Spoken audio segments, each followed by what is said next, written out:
April 1943. High above the rolling fields of occupied France, German aces peered down from their Messerschmitts and Focke-Wulfs with smug confidence. What they saw climbing below looked nothing like a predator. Twin-boomed, bulky, with a cockpit pod stuck awkwardly between two engines, the American P-38 Lightning seemed more experiment than fighter. Over the Luftwaffe radio net came the laughter.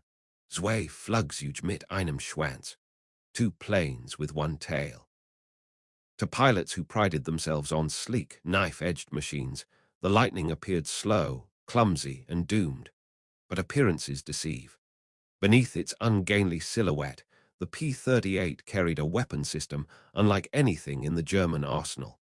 4.50 caliber Brownings and a 20mm cannon clustered in the nose meant that every round converged with deadly precision. Where German fighters relied on wing-mounted guns that sprayed wide patterns, the Lightning fired a single, focused stream, like a spear thrown straight through the heart of its target. On that spring morning, Luftwaffe veterans were still laughing. They didn't realize the P-38's twin Allison engines could drag it higher than most German fighters could climb, or that its turbo superchargers gave it brutal speed where the air thinned to ice. Mockery would fade. The Lightning's shadow was only beginning to stretch across Europe. The first encounters proved costly for the Americans. P-38 squadrons, green and inexperienced, struggled against German pilots hardened by years of war. The Luftwaffe still marked them as fork-tailed devils, certain the ungainly Lightning could never match a Messerschmitt in a turn fight. And in that narrow contest, they were right. The P-38 could not dance with the Luftwaffe in tight spirals. Its wide wingspan and heavy frame made quick pivots sluggish. Losses piled up, and German confidence swelled. Yet within weeks, the balance began to tilt. American pilots learned the secret. The Lightning was not meant to turn. It was meant to strike like thunder. Diving from altitude, its twin engines pushed it past 400 miles per hour, a speed that left German fighters gasping to follow. Out of those dives, the concentrated fire of its nose guns shredded targets in fractions of a second. German pilots who once laughed found themselves facing streams of lead that tore wings and cockpits apart before they could even react. One survivor later admitted, "We thought it was clumsy. Then it came down on us like a hawk." The Lightning demanded a new kind of fight, one of speed, surprise, and relentless firepower. Those who underestimated it seldom got a second chance.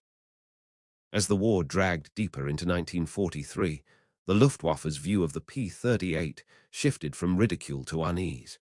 German bomber crews, once convinced they could lumber safely at high altitude, began to speak of the Lightning in hushed tones. It was the first American fighter capable of escorting bombers deep into occupied territory, its long range and heavy firepower turning daylight raids from gambles into nightmares for defenders. Over Bremen, one formation of B-17s found itself swarmed by Messerschmitts diving from the sun. Before the German pilots could unleash their attacks, a squadron of P-38s appeared above them. Diving in pairs, they cut across the German formation with blistering streams of cannon and machine gun fire. In seconds, the hunters became prey. Two Messerschmitts fell burning, another spiraled into the clouds below, and the rest broke apart in confusion. It was not elegance that terrified the Luftwaffe. It was efficiency. A Lightning didn't need to pepper an enemy with dozens of rounds. Its nose-mounted guns placed every bullet into the same deadly channel. A half-second burst could split a fighter apart, and a 2-second burst could saw through the fuselage of a bomber.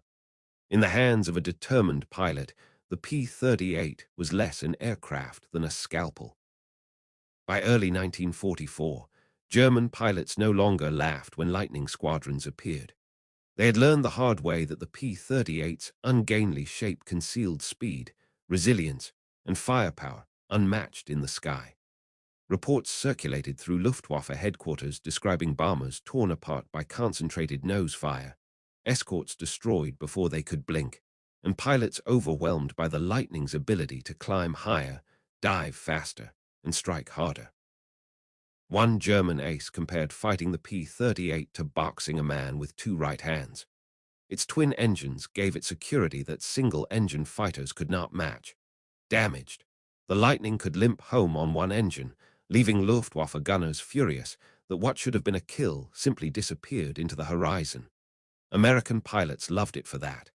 "She'll bring you back," one veteran said, recalling missions where his Lightning flew with an engine aflame and holes peppering the wings.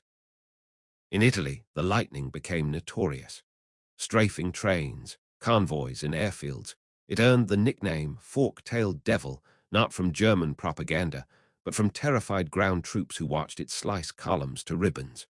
What began as laughter in 1943 had become fear in 1944, and fear, in war, spreads faster than bullets. By the final year of the war, the P-38 Lightning stood as one of America's most distinctive weapons. It was not loved by every pilot. Some found its controls heavy at high speeds, others struggled with compressibility dives, but none doubted its impact. From North Africa to the Pacific, it carried American firepower further and with more reliability than almost any other fighter. And its concentrated firepower allowed even a short burst to decide the outcome of a duel. Pilots told stories of enemies dissolving under its guns, of dogfights ending before they had truly begun. The Luftwaffe began the war smirking at the strange American twin boom fighter. They ended it knowing that when a Lightning appeared, the odds were no longer theirs. The laughter had long since died.